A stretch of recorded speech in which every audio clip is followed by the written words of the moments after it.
In August 2017, Prince Philip, the Duke of Edinburgh, completed the last of more than 22,000 public engagements.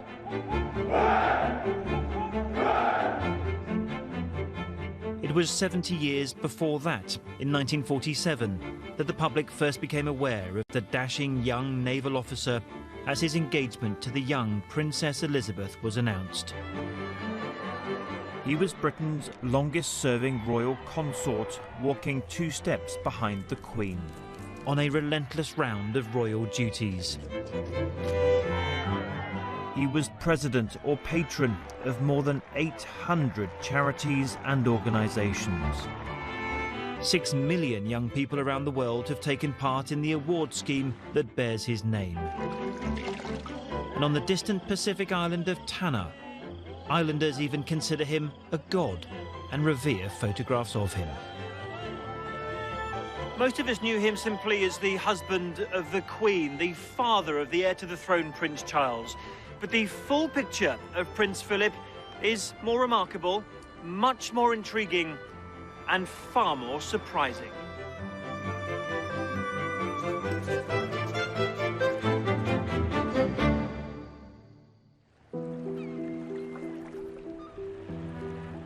Copenhagen, Denmark. Prince Philip's unexpected march to the heart of the British royal family has its origins here in a surprising twist of fate. In the 19th century, his great-grandfather Christian was an officer in the Danish army. He would have expected his life to be one of military service on a modest income until destiny intervened. In 1863, the King of Denmark died without children, and Christian was chosen as his successor. Frederick VII was childless, and so they were casting around for the most appropriate heir. And Prince Philip's great-grandfather Christian was godson. He was a sort of distant kinsman of the king, and the choice was put on him.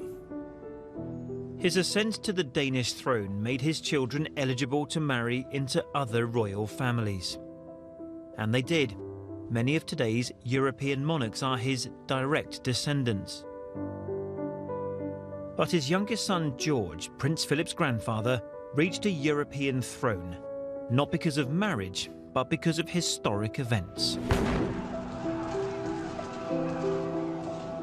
On the other side of Europe, Greece fought for and won independence from the Ottoman Empire. After the Greek War of Independence, the so-called protecting powers, which were Great Britain, France and Russia, stipulated that the future monarch of this independent country could not be from Greece, and neither could he or she be from one of the protecting powers themselves. So Prince Philip's grandfather, who came from Denmark, he was sort of deemed to be the most neutral candidate, while at the same time having a decent dose of royal European blood. So this Danish prince became King George I of Greece, and his younger son, Prince Andrew, married one of Queen Victoria's great-granddaughters, Princess Alice.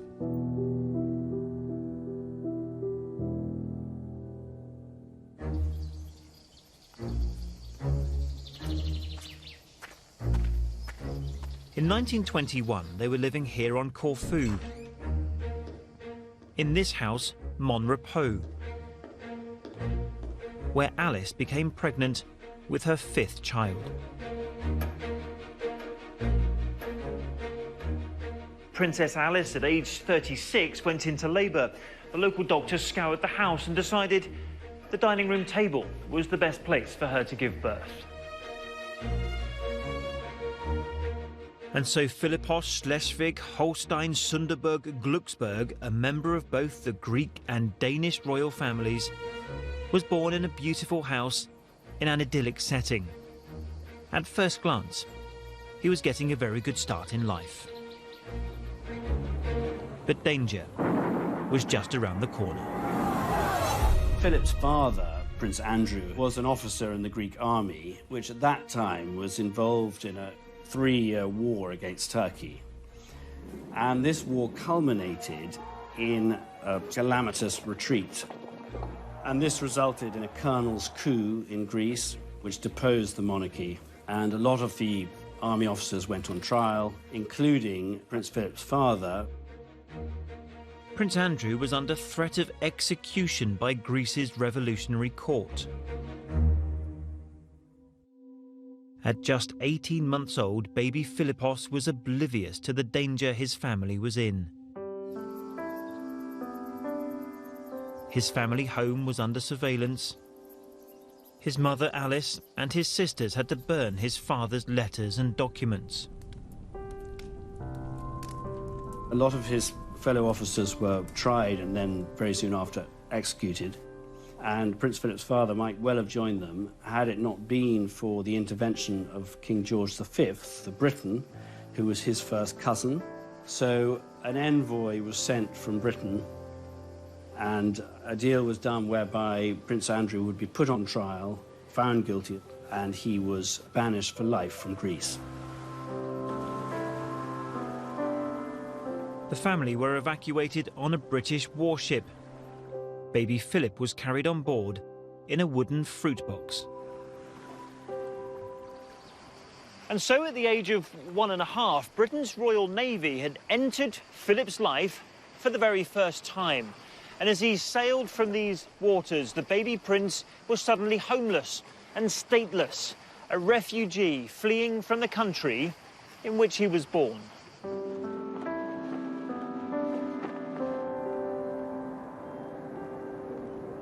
Displaced and dispossessed, Philip's family were dependent on relatives. In 1923, they moved to France to stay with family in a house near Paris. Philip was sent to the American school. Certainly when he first went to school, he was asked, what he was called, and he said, I'm called Philip. And they said, well, you must have another name. What do you mean, just Philip? And so eventually he said rather, shyly and reluctantly, well, I suppose I'm Philip of Greece. And of course that was sort of probably met by, a certain amount of bemusement as well. His memories of his life in Paris in the 1920s were good ones. It was a normal family life as far as I was concerned, he said.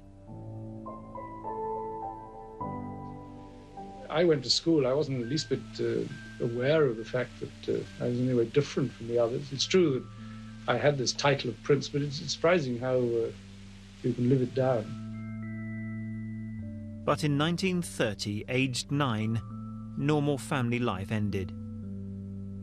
Philip's mother, Alice, suffered a nervous breakdown. She was diagnosed with schizophrenia and committed to a sanatorium in Switzerland. Prince Philip and his sisters were all taken out for the day, leaving their mother. While they were away, the doorbell rang, these men arrived, and they tried to take her willingly, and she wouldn't go, so she was basically injected with a sedative and then bundled into the car and driven south to Lake Constance, where she was put in this sort of secure asylum. Initially, Philip was able to visit his mother, but as she was moved between different institutions, he lost contact with her. She completely vanished from his life between the ages of sort of 10 and 15. And meanwhile, Prince Philip's father went off to live on the French Riviera with his mistress. Prince Philip's sisters were all more or less grown up by that stage, and they were soon married to German princes. So Prince Philip was really the one who was the main victim of all this. Between 1930 and 1931, all 4 of Philip's sisters married German aristocrats and moved to Germany. I think the father figure was very intermittent and then went. And his mother struggled at that stage. It was a nomadic lifestyle, which must have been really quite difficult because he was that much younger than his sisters. So it was almost as if it was just a part of the baggage that went along with the moves. So he had friends elsewhere. Funny enough, I've met them since, where he And when he went to prep school and places, who took him in the holidays, because he had nowhere else to go, literally.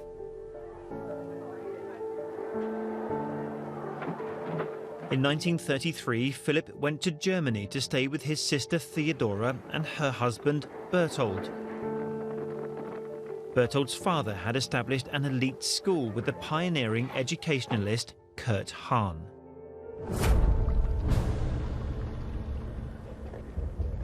In the same year, Adolf Hitler and the Nazis took power and opened the first concentration camp at Dachau.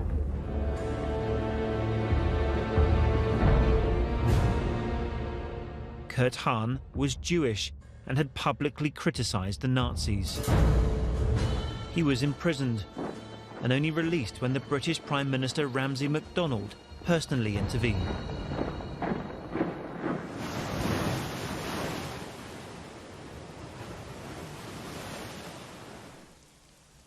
Hahn fled to the UK, where he founded a new school in the north of Scotland, Gordonston. And Philip was to be one of the first pupils, sent there in 1934 as the situation in Germany deteriorated. Kurt Hahn's ideas were modern and progressive for their time. He saw a need in society for education to develop the character of young people. The common view is that during puberty, during adolescence, movements become sluggish and awkward. Coordination of physical and mental efforts is lost. And altogether there's a dimness in puberty, a malaise, which has been accepted almost as a dogma. Hahn's educational ethos emphasized fitness, expeditions, manual skills and public service, using the nearby hills and rivers as additional classrooms.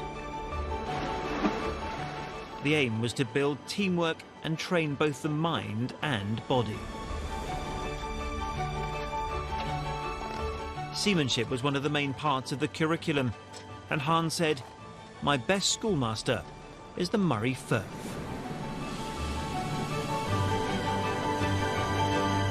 Prince Philip once wrote about his sailing lessons at Gordonston. He said, "I was wet, cold, miserable, probably sick, often scared stiff, but I would not have changed the experience for anything." In any case, he said, the discomfort was far outweighed by the moments of intense happiness and excitement. In 1937, Kurt Hahn had to break some terrible news to Philip. His sister Cecile and her family had been killed in a plane crash. He did not break down, noted Hahn. His sorrow was that of a man. Aged 16, he returned to Nazi Germany for the funeral, walking behind Cecile's coffin with the husbands of his surviving sisters, one of whom was now a prominent SS officer.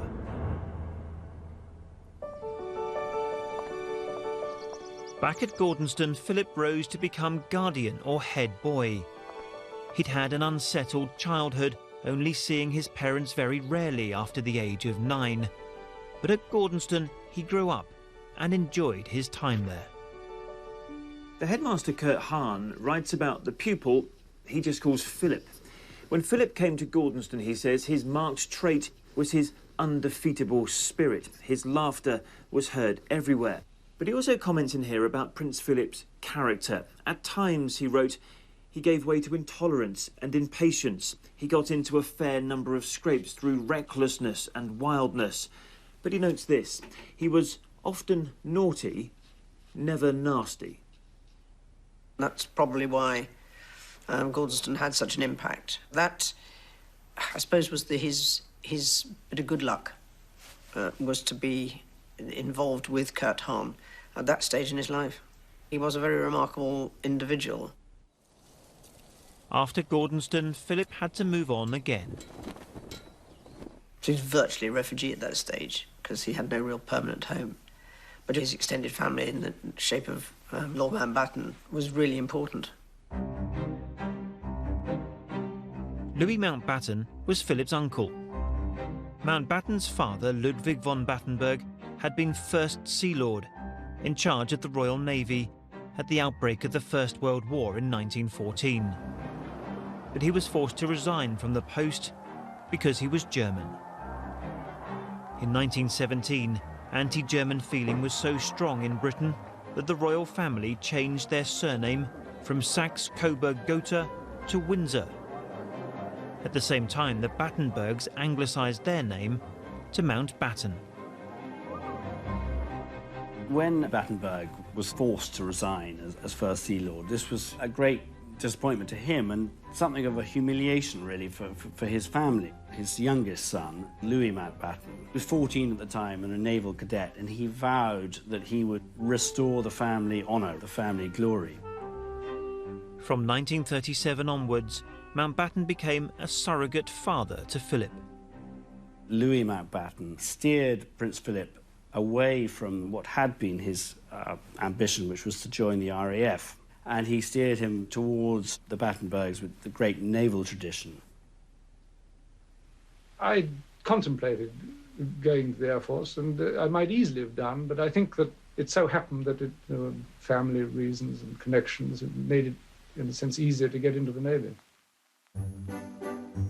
In May 1939, 18-year-old Prince Philip of Greece and Denmark enrolled as a cadet at the Royal Naval College in Dartmouth.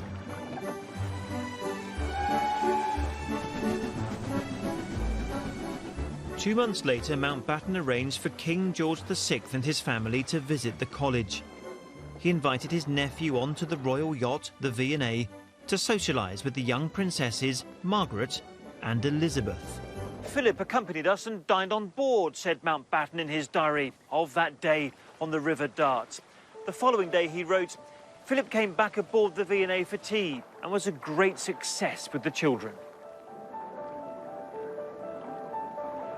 Mountbatten also arranged for him to look after the princesses on shore.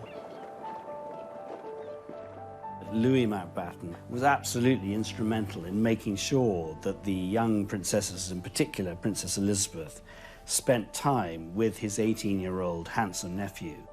Marion Crawford, known as Crawfie, was governess to Elizabeth, then nicknamed Lilibet by her family. She wrote an account of the impression Philip had made here at Dartmouth. A fair-haired boy, rather like a Viking, with a sharp face and piercing blue eyes. He was good-looking, she said, though rather offhand in his manner. He said, let's go to the tennis courts and have some real fun, jumping the nets. Crawfie continued, I thought he showed off a good deal, but the little girls were much impressed. Lilibet said, how good he is, Crawfie. How high he can jump. She never took her eyes off him the entire time. But Elizabeth would not be able to see Philip again for some time, because 5 weeks later, Britain was at war.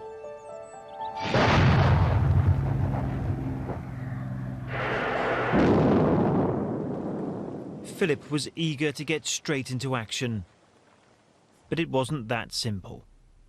As a Greek national, the Royal Navy regarded Philip as a neutral foreigner, so he was not permitted to serve in action.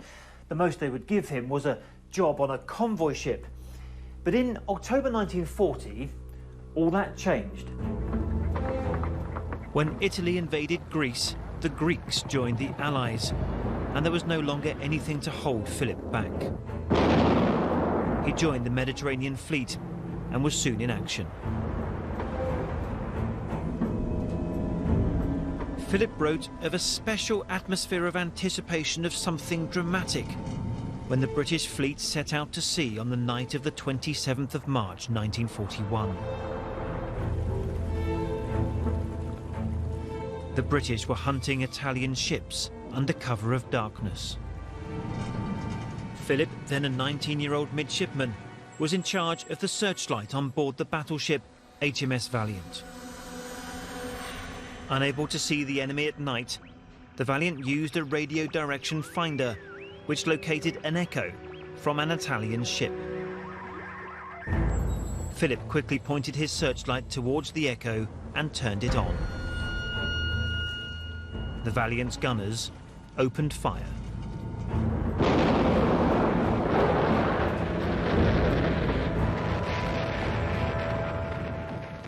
Prince Philip has written about his time as a midshipman during that battle. He said, "At this point, all hell broke loose as all our 8 15-inch guns, plus those of the flagship, started firing at the stationary cruiser, which disappeared," he wrote, "in an explosion and a cloud of smoke."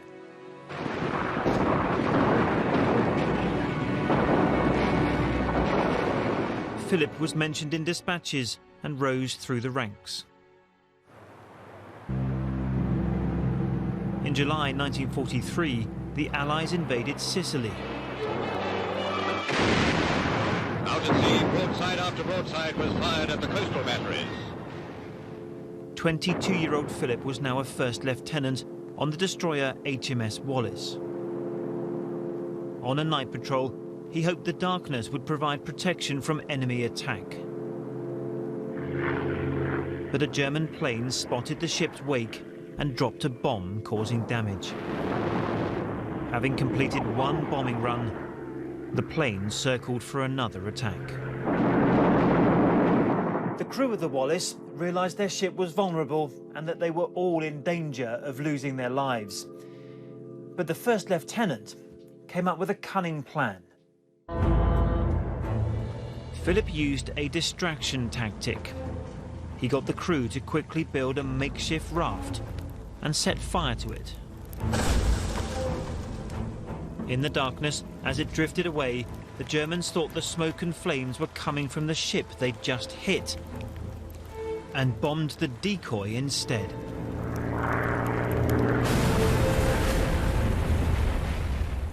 The Prince and HMS Wallace sailed away to safety.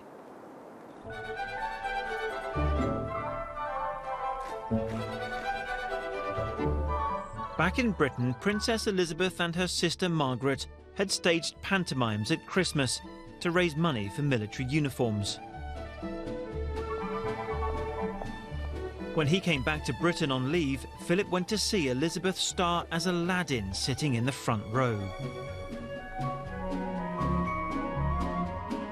Elizabeth's governess, Marion Crawford, wrote, "The pantomime went off very well. I have never known Lilibet more animated. There was a sparkle about her none of us had ever seen before.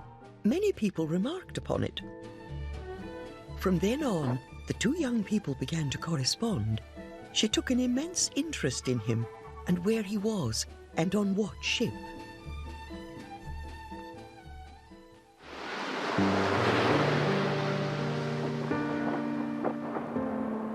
At sea and at war, Philip couldn't see his mother, who was now living in Greece, his sisters in Germany, or his father, who was living in Monte Carlo with his mistress.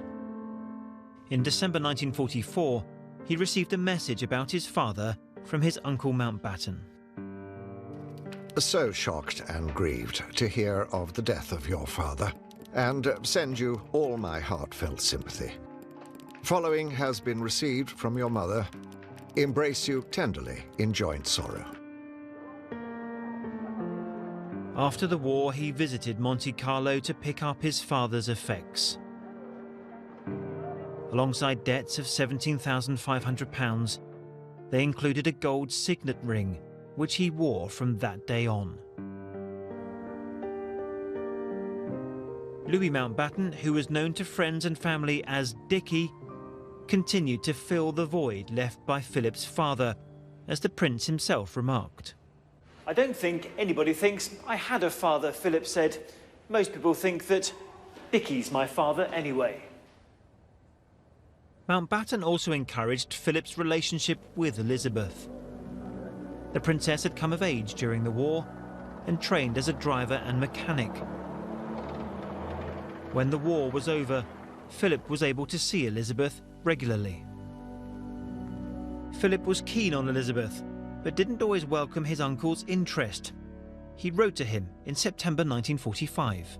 Please, I beg you, not too much advice in an affair of the heart, or I shall be forced to do the wooing by proxy.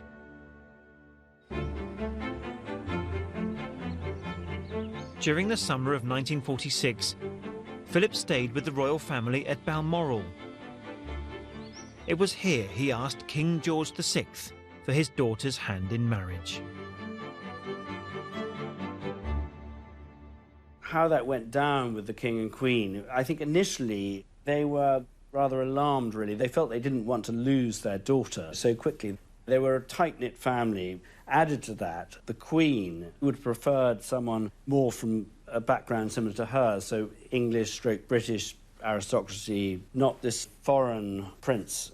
His uncle, Louis Mountbatten, was regarded quite suspiciously at court because of his sort of progressive/left-wing views, and he was seen as someone who might use his nephew as a sort of kind of Trojan horse via which he would sort of influence the monarchy. The king agreed to the engagement on condition that it be delayed until Elizabeth was 21 years old. However, at the wedding of Mountbatten's daughter in the autumn of 1946, Philip and Elizabeth were photographed together, and speculation that they were in love became widespread. The engagement was officially announced on the 9th of July 1947.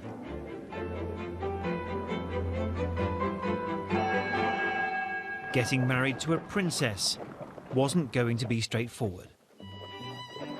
Philip had to give up being a prince of Greece and Denmark, convert from Greek Orthodox to the Church of England, and become a British citizen. He also had to choose a new surname. He'd inherited the Danish Schleswig-Holstein-Sonderburg-Glucksburg from his father, but decided to adopt the name from his mother's side and so became Philip Mountbatten. The night before the wedding, Philip celebrated with his uncle at his side.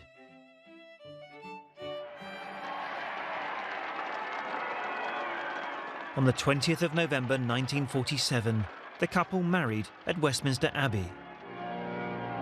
The ceremony was broadcast to more than 200 million people around the world. His mother Alice had made a recovery and attended the wedding. But his sisters, who married German princes, some of whom fought against Britain in World War II, were not invited. The king bestowed the style Royal Highness on Philip and gave him the title the Duke of Edinburgh.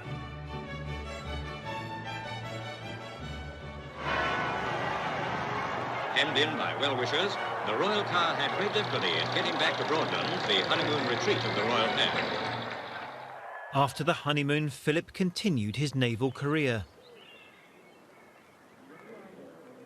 In 1948, they had their first child, Prince Charles. The crowd are pressed close up to the palace railings, and every now and again a cheer goes up, and the crowd starts to chant, "We want Philip." The crowd stood and sang, for he's a jolly good fellow, and all the crowd want to know is that the prince has arrived. 2 years later, Anne was born. With the presence of her great-grandmother, Queen Mary, there were 4 generations of the House of Windsor at the young princess's christening party. Philip was posted to Malta, where the couple were able to enjoy a relatively normal married life. He was promoted to lieutenant commander. For the first time, he was in command of a ship, HMS Magpie. He was regarded as a brilliant naval officer with a bright future. He would have expected to continue his naval career for at least another 20 years, but everything was about to change.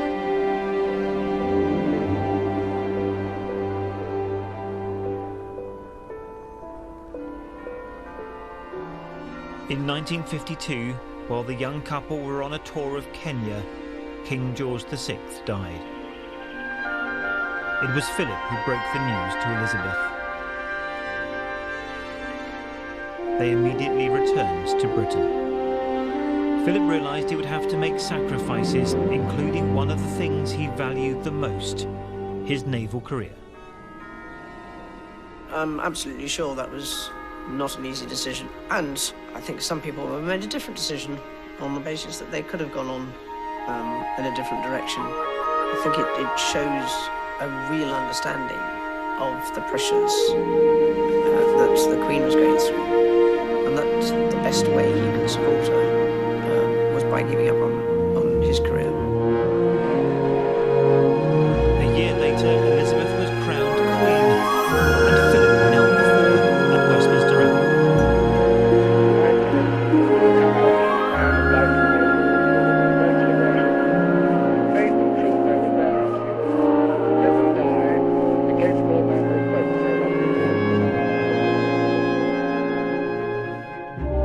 This time, Philip's sisters were invited to the ceremony, led into the abbey by his mother, wearing her Greek Orthodox nun's robe. Philip had expected this new dynasty to use the name he had taken from his mother's side of the family, Mountbatten, but he was to be disappointed. Prince Philip's uncle, Louis Mountbatten, had held a dinner party at his house Broadlands and toasted the fact that the House of Mountbatten now rules in Great Britain. And this reached the ears of Queen Mary in particular, who was furious at this sort of suggestion. It was quickly made clear that there would never be a change in the royal family's name at this point. The name was going to remain, the House of Windsor, and Prince Philip's children would therefore be called Windsor. Prince Philip privately complained, "I am nothing but a bloody amoeba. I am the only man in the country not allowed to give his name to his own children." In 1960, the Queen announced that from then on, her children could use the name Mountbatten Windsor.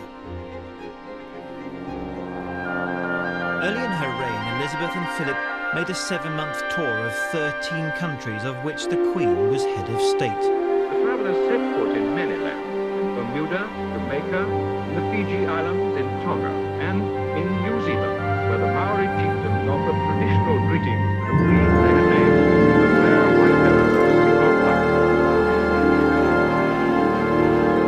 It was the first time that Australia and New Zealand had been visited by a reigning monarch. Crowds lined the streets to cheer on the young Queen and her consort. 3/4 of the population of Australia were estimated to have seen them. As the new head of the Commonwealth, the Queen aimed to visit as much of it as possible. To do that would require a special means of transport. I name the ship Britannia. I wish success to her and to all who sail in her.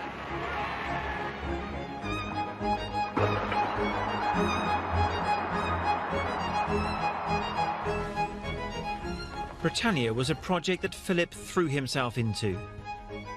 He was passionate about the ship and had worked on the layout of reception rooms, bedrooms, and his own office, complete with a scale model of his sole naval command, HMS Magpie. After having helped to design parts of Britannia, including his study here, the Duke of Edinburgh wanted to put the ship to good use. In 1956, he set sail in her without the Queen, and he took Britannia to the remotest parts of the Commonwealth, the Falklands, Ascension, Christmas Island, even Antarctica. For the former Navy man, it was a real adventure, travelling to parts of the Commonwealth that could only be reached by sea, including British bases in Antarctica. It meant spending 4 months, including Christmas, away from his family. But in her Christmas message, the Queen talked about the importance of her husband's mission on Britannia. One idea above all others has been the mainspring of this journey. It is the wish to foster and advance concord and understanding within the Commonwealth. This was the longest solo tour Philip undertook as the Queen's consort, and by the end of it, he'd personally visited more parts of the Commonwealth than any other member of the royal family. The day after he returned, he was rewarded with a new title. He was now officially Prince Philip. He'd also awakened what would become a lifelong interest in science, nature and other cultures. The numerous artefacts on board Britannia demonstrate the fellowship and diversity of the Commonwealth. They include this ceremonial pig killer given by the people of Vanuatu, where some tribespeople worship Philip as a god. I'm glad to say it doesn't look as if it's been used recently.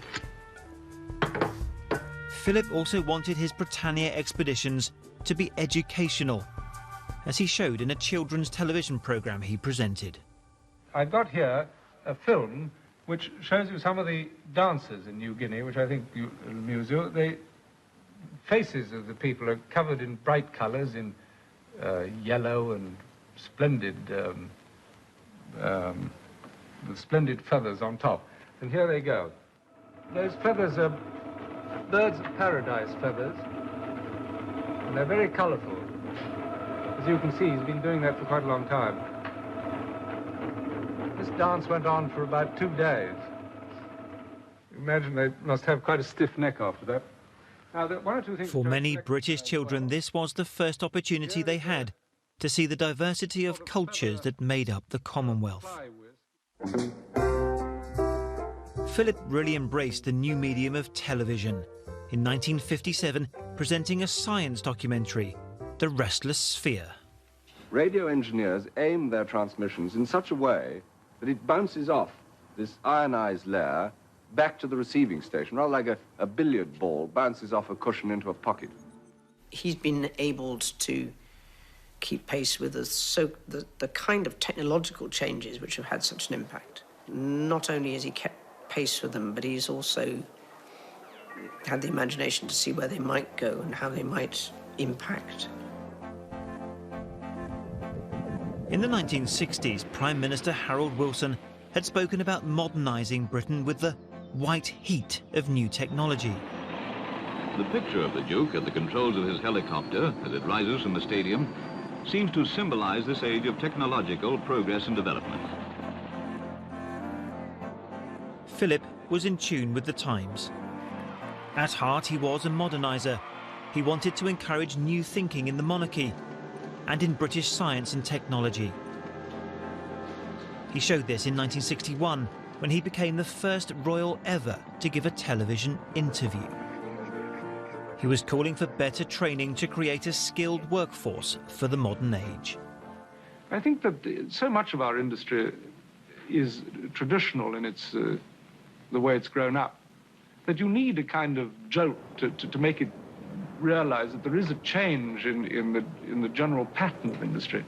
We can't hope to go on competing if we make use only of unskilled labor. We've got to make the best use of the skill and the brains of the people, and we know perfectly well that the people in this country have got a remarkable talent for things if they learn how to do them. We ought to make the best use of that. If you had that kind of level of interest in how things worked, I mean, you're always looking to try and make things better, and you kind of understood that the engineering and the technology were very much a part of what was going to happen in the future, and getting the right skills in place in order to take advantage of it, absolutely key. Philip was also the first royal to give press conferences and take direct questions from journalists.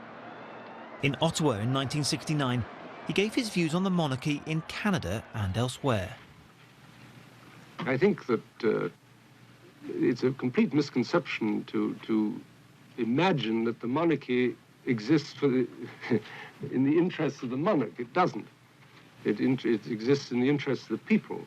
If at any stage people feel that it has no further part to play, and if it, then for goodness sake, let's end the thing on amicable terms without having a row about it, that's all. I don't think the structure in terms of the support to the monarchy kind of designed to deal with a consort. So nobody had really thought about, and by the way, what is he going to do? What is your job in your own mind? Well, I haven't got one. I'm self-employed. I feel that I may have a position, or whatever influence I have, or whatever, whatever influence I have, I want to use for the benefit of the country. Therefore, I feel that I ought to be doing my best for the community. This is really in whatever way I can. Philip did help communities by becoming involved with 800 different charities and organisations, beginning with the National Playing Fields Association. What do you boys want? We want to see the boss. Well, I'm afraid he's very busy. It's very important. We want to see the boss. Please tell me, see him. What do you want to see me about? Because you won't play, Phil. Well, you've come to the right place. It was suggested I should take on some sort of charity, and my uncle, Lord Mountbatten, persuaded me that he followed my father-in-law as president of the National Playing Fields Association, and he suggested I should take that on. And in 1956, he launched the scheme which bears his name to this day, the Duke of Edinburgh's Award. Give young people a chance to discover their own abilities for themselves as an introduction to the responsibilities and interests of the grown-up world, and incidentally, to make new friends and have a great deal of fun and satisfaction in the process. It was created to give young people aged between 14 and 18 a sense of responsibility to themselves and their communities. Nobody in the scheme competes against anybody but themselves. It's a measure of personal endeavour as they go from bronze to silver to the gold award. Inspired by Kurt Hahn's educational ideas that Philip had benefited from at Gordonston, the scheme encouraged young people to be physically active and to give their time to public service. Now, under guidance from Swansea University scientists, eager volunteers are transforming the landscape. Now, a new green life is taking root. But that was Kurt Hahn. I mean, that was really about Kurt Hahn developing his concept about developing individuals, and that your academic qualifications and the basic skills you learn are part of that development. You have to learn to be a broader person as well, and that's continued. I'd go so far as to say that a great proportion of the lads who get themselves into trouble with the police could become our best citizens if they could find an outlet for their enterprise in something rather more useful than crime, and fix their loyalty on something more worthwhile than the gang. The award was a great success, with more than 6 million youngsters taking part in over 140 countries.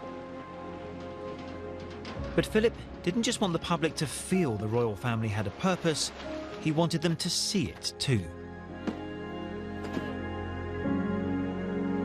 John Brabourne was a film producer and the son-in-law of Louis Mountbatten. In 1968, he approached Philip to ask if he could make a documentary about the royal family. Cameras had never been given fly-on-the-wall access to the royals before, but Philip chaired the committee to consider the idea and supported it. He persuaded the Queen to let the cameras in. On the 21st of June 1969, people turning on their televisions saw behind the scenes at the palace as the royals talked candidly for the cameras in a way that had never been seen before. He did have some very strange habits, your father. I remember when I used to come up to Royal Lodge, I asked when I arrived on, I said, where's the king? And they said, oh, he's in the garden. And I went out and there's nothing to be seen except a lot of terribly rude words and language coming out of a rhododendron bush.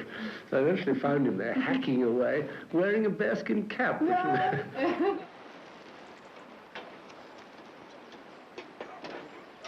Philip saw the film as a way to present the royal family as a family. Oh, why have you done that? And himself as a normal father, cooking sausages on a barbecue. I don't think it was his idea. I think he thought it was worth trying. I don't know that he'd ever really enjoyed the concept of making films and being involved in the media with that much enjoyment. You've got a better device. It was an interesting experiment. Airplane on the roof, Papa. So we can do that.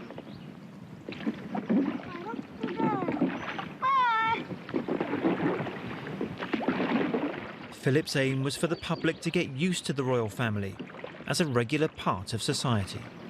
I think people have got more accustomed to us. They take us much more naturally. There used to be much more intense interest.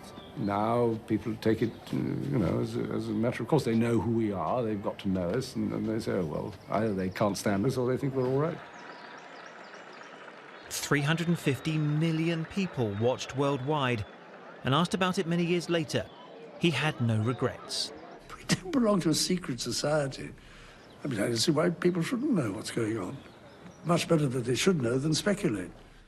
Humans have got this power of life and death. Not just life and death, but extinction and survival of other species of life, that we ought to exercise it with some sort of moral sense. I mean, why make something extinct if we don't have to? Or even if we have to, why should we? I don't think we ought to.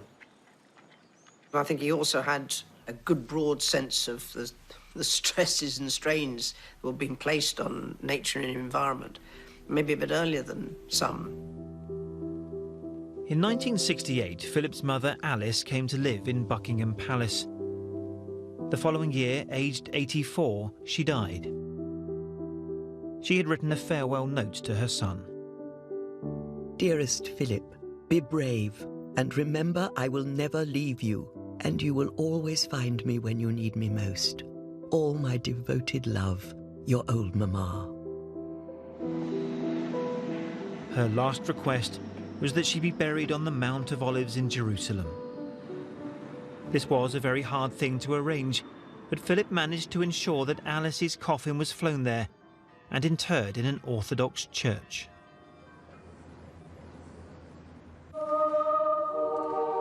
During World War II, at great personal risk, Alice hid a Jewish family in her flat in Nazi-occupied Greece. As a result, Israel posthumously conferred its highest award on her. In 1993, Philip travelled to Jerusalem to accept the award on her behalf. She was a person with a deep religious faith, and she would have considered it to be perfectly natural human reaction to fellow beings in distress. His uncle, Louis Mountbatten, was a friend and mentor, and a man who'd acted very much as a father figure while his own parents were absent. In 1974, the Queen and Prince Philip invited him for a cruise on the Britannia. After that cruise, Mountbatten wrote about his time here on board Britannia. He said, "What moved me most of all was the increasing kindness of Lilibet and Philip, who treat me more and more as a really intimate member of their immediate family." And on his return, Mountbatten wrote to Philip. You sometimes seem rather disappointed, perhaps frustrated would be a better word. But I feel you underestimate your effect on the UK and especially the Commonwealth. I hear more and more praise and appreciation from people in all walks of life. In the summer of 1979, Lord Mountbatten was on holiday in Ireland. As he took a small boat out for a day's fishing, the IRA detonated a bomb, killing the 79-year-old and 3 other passengers. There are always victims, always people who suffer. It doesn't matter how strong your ideals are or whether you're right or wrong. Somebody's going to suffer from that if that's the way you choose to do business. And it certainly brought that home to a lot more people in that sense, because there were 2 very distinct families who suffered as a result of that. Despite the loss of his uncle, Prince Philip went to Ireland years later to speak for mutual understanding. It would be ridiculous to pretend that there haven't been problems, in a sense, between the North and the South. And I think that any initiative which can somehow overcome these rather artificial divisions can only be good. In 2012, the Queen and Prince Philip both shook the hand of Sinn Féin's Martin McGuinness, a former IRA commander. This was seen as a profound symbol of peace and reconciliation in Northern Ireland. The Duke maintained an active working life, but he was still a father and family man. When the marriage of Prince Charles and Diana was in trouble, Philip tried to help. Diana kept her distance, and so Philip wrote letters to her. I will always do my utmost to help you and Charles to the best of my ability. But I'm quite ready to concede that I have no talents as a marriage counsellor. To which Diana replied, "You are very modest about your marriage guidance skills, and I disagree with you. This last letter of yours shows great understanding and tact, and I hope to be able to draw on your advice. With my fondest love, Diana." His own upbringing, his own instability in terms of his young life, had given him an extraordinary perspective, an ability to relate, and an inbuilt strength. But if you want to have a discussion about something which is really close to you, you know that he will listen, because that is what he does. And he does it very well. And he's a really good listener. And I suspect that that's part of the, maybe his experience, his own experience. There wasn't really anybody to listen. So he understands that value. In August 1997, Princess Diana was killed in a car crash in Paris. The royal family were at Balmoral. The Duke and the Queen protected their grandsons, William and Harry, from press intrusion by keeping them at Balmoral for 5 days, before returning to London, where they supported the boys when they came to see the flowers and meet the crowds outside Kensington Palace.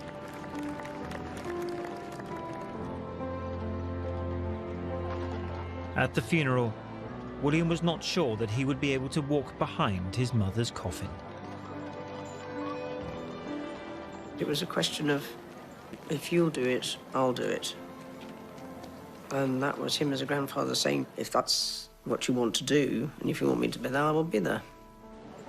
Philip stayed by William's side throughout the walk and supported him.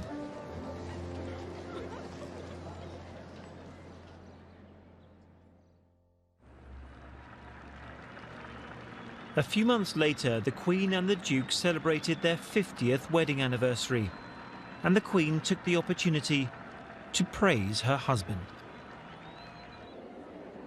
All too often, I fear Prince Philip has had to listen to me speaking.